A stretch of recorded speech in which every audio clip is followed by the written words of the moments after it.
నమస్తే, welcome to our channel. నేను సిరి. ఈ రోజు మనతో పాటు ఉన్నారు ప్రముఖ రాజకీయ సినీ విశ్లేషకులు శ్రవణ్ గారు. నమస్కారం సార్. నమస్కారం అండి. సార్, ఇప్పుడు చూస్తున్నట్టయితే ఇప్పటి వరకు మనకు జగన్ కి అనుకూలంగా సినిమాలు వచ్చాయి, వ్యూహం అని అండ్ యాత్ర యాత్ర 2 కూడా వస్తుంది ఇప్పుడు. సో ఈ అవును. ఈ సందర్భంలో ఇంకొకటి ఏంటంటే మనకి ఇప్పుడు రాజధాని ఫైల్స్ అనే ఒక సినిమా వస్తుంది. దానికి దర్శకుడు బాను. అయితే ఈ సినిమా వచ్చిన తర్వాత ఆ అజ్ఞాతంలోకి వెళ్ళిపోయారు భాను గారు. అంటే దర్శకుడు అజ్ఞాతంలోకి వెళ్ళిపోయారు. ఎందుకు అంటే వైసీపీ నేతల వల్లే బెదిరింపులు కావాల్సి, అంటే బెదిరింపులు చెల్లెకి పాల్పడడం వల్ల తను అజ్ఞాతంలోకి వెళ్ళిపోయారు అని చెప్పేసి ఒక వార్త అయితే వస్తుంది. తను ఎక్కడ కూడా కనిపించట్లేదు అనే వార్త అయితే వస్తుంది. సో దీన్ని ఎట్లా చూడాలి సార్ మనం? దురదృష్టవశాత్తు ఏంటంటే రాజకీయాలను సినిమా ఇండస్ట్రీని దూరంగా చూడలేని పరిస్థితులు వచ్చాయి. ఉమ్, ముఖ్యంగా గతంలో సినిమా ఇండస్ట్రీకి కేవలం రియల్ ఎస్టేట్ వ్యాపారంతో సంబంధాలు ఉన్నాయని అనిపించేది. ఎందుకంటే అవును సార్. రియల్ ఎస్టేట్ డబ్బులు సంపాదించిన వాళ్ళు సినిమాలు చేసేవాళ్ళు, సినిమాలలో డబ్బులు సంపాదించిన హీరోలు రియల్ ఎస్టేట్లో పెట్టుబడులు పెట్టేవాళ్ళు. ఉమ్, ఇంతవరకు బాగానే ఉంది చాలా వరకు. కానీ ఇక రాజకీయ నాయకులు సినిమాల్లో పెట్టుబడిగా పెట్టడం కానీ, సినిమాలకు బినామీలను ప్రొడ్యూసర్గా చేసుకోవడం కానీ, అదొక ఎత్తు అయితే, ఇప్పుడు ఆ స్టేజ్ దాటిపోయి సినిమాలనే మాధ్యమంగా వాడుతూ వాళ్ళ రాజకీయాలను చొప్పించుకుంటూ దాని తరహా అయినటువంటి ఆ, సినిమా కథాంశాలుగా సినిమాలు రూపొందిస్తూ వాళ్ళని హీరోగా ఇతరులను విలన్గా చేసే ప్రయత్నాలు, ఒక కోణంలో మాత్రమే వాస్తవ చరిత్రలో జరిగిన సంఘటన ఒక కోణంలో మాత్రమే చూపించే ప్రయత్నాలు చేయడం, ఇది ఉమ్, చాలా దురదృష్టకరం. కళను ఉమ్, కళలా కళను కళలా చూడకుండా, కళాకారులను కళాకారులుగా చూడకుండా వాళ్ళని కూడా రాజకీయ నాయకుల్లా, రాజకీయ రంగంలా మార్చడం అనేది చాలా దురదృష్టకరం.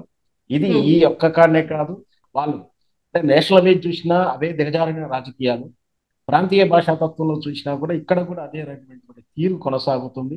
ఇది మంచి పరిణామం కాదు.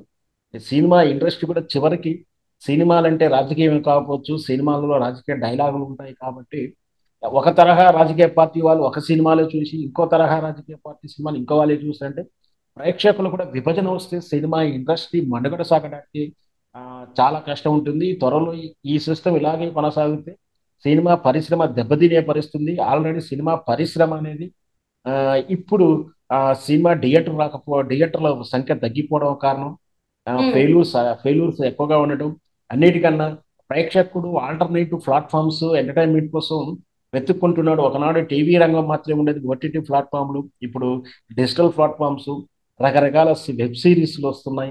ఈ అవును తరుణంలో సార్. డబ్బులు పెట్టి సినిమా థియేటర్కి వెళ్ళి సినిమా ప్రేక్షకుడు ఫ్యామిలీ పరంగా చూసాల్సిన అంశాలు దొరకట్లేవు. ఒకవైపు సాహిత్య పరంగా చూస్తే అశ్లీలం, లేదా ఇంకా ఏంటంటే అహింస ఎక్కువ, హింస ఎక్కువ ఉంది, అహింస కాదు హింస ఎక్కువ ఉంటుంది. అంటే హింస, ఉమ్, అశ్లీలంతో సినిమాలకు వెళ్ళలేని ప్రేక్షకుడు ఇప్పుడు రాజకీయం కూడా ఆ, థియేటర్ ప్లాట్ఫామ్ కి ఆ, రాజకీయాలు కూడా చొప్పించడం చాలా దురదృష్టకరం. అయితే ఉమ్, ఈ తరహా చిత్రం వరుస్తున్న క్రమంలో మరి ఎవరు ఫస్ట్ తీస్తున్నారు అంటే, గుడ్డు ముందా కోడి ముందా అంటే ఏం సమాధానం చెప్తారో, అలాగే ఏ రాజకీయ పార్టీ మొదలు సినిమాను ప్రవేశపెట్టింది, సినిమాని రాజకీయాలు చొప్పించారని చెప్పడానికి ఆ తరహానే కష్టసాధ్యం. ఫస్ట్ మీరు లేదా మేము అని, మీరు గతంలోనూ లేదా ఇప్పుడు మీరు చేశారంటూ ఒకరి మీద ఒక నిందలు వేసుకుంటూ పోటీగా సినిమాలు వస్తూ ఉన్నాయి. మనం అవును సార్. చూస్తూనే ఉన్నాం.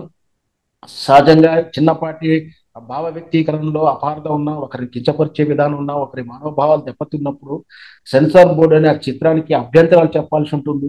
కానీ ఉమ్, ఎందువలన మరి సెన్సార్ బోర్డులో వాళ్ళు ఉన్నటువంటి అంకిత భావం లేకపోవడం, పైగా censor board screening committee, cinema watch చేసి రిపోర్ట్ ఇచ్చే కమిటీకి కూడా రాజకీయ వేదికలు అవ్వడం, ఉమ్, రాజకీయ అదొక రాజకీయ నిరుద్యోగులకు ఆశ్రయించడానికి ఒక వేదికగా తయారు కావడం, అక్కడ రాజకీయాలు జరగడం, మొత్తం వెరసి ఇట్లాంటి దరిద్రాన్ని అంతా కూడా సినిమా ఇండస్ట్రీ తీసుకొచ్చారు.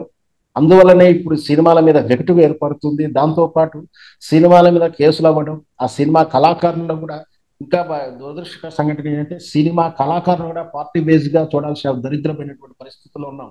ఒక ఉమ్, నటుడు, ఒక సినిమా పార్టీ వ్యక్తి, ఒక రాజకీయ పార్టీ వ్యక్తి ఆయన సినిమా పనిచేసాడంటే ఆ సినిమాలో ఆ రాజకీయ పార్టీకి సంబంధించిన డైలాగులు ఉంటాయి. ఒక ఉమ్. సినిమాకు ఆ రాజకీయ పార్టీ ప్రొడ్యూసర్సే ఉంటారు, ఇంకో పార్టీ ప్రొడ్యూసర్స్ ఉండరు. ఇట్లా కళామతలిని తెలుగు ఇండస్ట్రీని మొత్తం కూడా భ్రష్టు పట్టిస్తున్నారు ఈ రోజులు ఉన్న ఈ రెండు రాజకీయ పార్టీలు.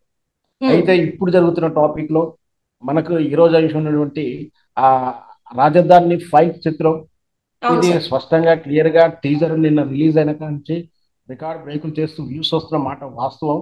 ఇది తెలుగు వన్ బ్యానర్ మీద కంఠముని రవిశంకర్ గారు నిర్మిస్తున్న చిత్రం. భాను అనే దర్శకుడు దర్శకు వచ్చిన ఈ చిత్రంలో మన మన సీనియర్ నటులు వినోద్ గారు, వాణీశ్వరనాథ్ ప్రధాన తారంగణం వచ్చింది.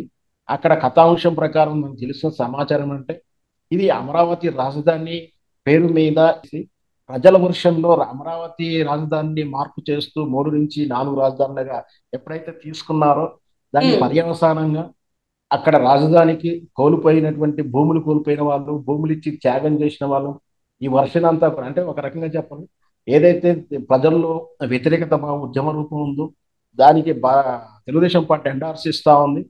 అంతే ఇక్కడ తెలుగుదేశం పార్టీ ఫేవరబుల్ గా సినిమా చేశారా అనిపించేలా ఉంది. అయినప్పటికీ అది ప్రజా సమస్యగా ఉంది. అక్కడ రాజధాని మార్పు అనేది ప్రజల సమస్యగా ఉంది. దాన్ని ఎండార్స్ చేస్తూ ఆ కథాంశాన్ని సినిమా అంశంగా తీసుకున్నట్టు కూడా అర్థమవుతుంది మనకు. కాకపోతే అమరావతి బదులు ఐరావతి అని పేరు పెట్టడం, తర్వాత అక్కడ మనం టీజర్ లో చూస్తే డైలాగులు అసెంబ్లీలో జరిగే డైలాగ్ వర్షంలు అవన్నీ చూస్తే కూడా మొత్తం మీద ఇప్పుడు ఉన్నటువంటి అధికారంలో ఉన్నటువంటి జగన్మోహన్ రెడ్డి ప్రభుత్వానికి, వైఎస్ఆర్సీపీ పార్టీకి వ్యతిరేకంగా ఉందని స్పష్టంగా అర్థమవుతుంది. ఏదైతే వ్యూహం 1, వ్యూహం 2 యాత్రా చిత్రాలు వాళ్ళు ఎట్లాగో ఏ పేరు మీద, ఏ భావ స్వేచ్ఛ పేరు మీద అయితే తీశారో, ఏదైతే ఆ పార్టీ ఎజెండాగా తీశారో అదే పార్టీ ఇతర వాళ్ళు కూడా అదే స్వేచ్ఛ ఉంటుంది, అదే సూత్రం పనిచేస్తుంది.